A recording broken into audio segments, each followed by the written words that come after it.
as a Christian, what I've come to learn about myself and what I've come to, God has taught me about others, is to see the good within the flawed, so to speak. I've got flaws that I wouldn't put on the show, and that through God's grace, he covers them and teaches me through them.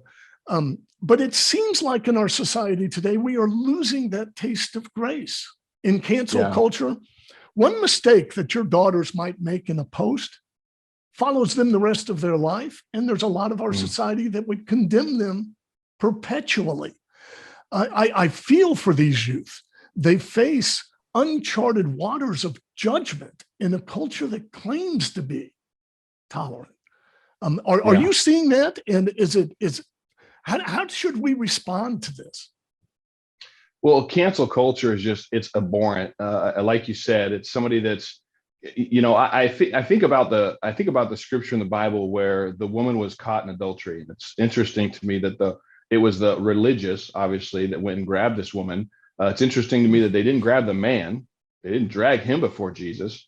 They were trying to catch Jesus in a catch-22 and threw this woman at his feet and said, here, she's caught in adultery. What should we do? The word says, Moses' word says we should stone her. And Jesus bent down and started writing in the dirt. And eventually they, one by one, dropped their stones and left. Jesus said he was without sin, cast the first stone. And I think that's such an important message for right now, for all of us to understand, is that none of us are perfect. Like you said, we're all flawed.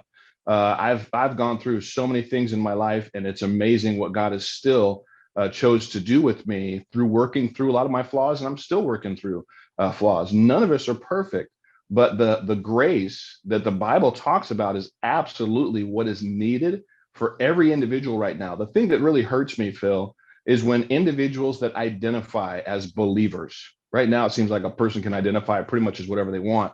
But when it comes to somebody actually identify as a Christian, somebody that believes in Jesus and the Bible, and there's a lot of believers in this country that are unfortunately quick to jump on that stoning bandwagon with their words, with their accusations, with their thoughts, with their conversations with other people, and they forget that he who's without sin should cast the first stone, and that means none of us should.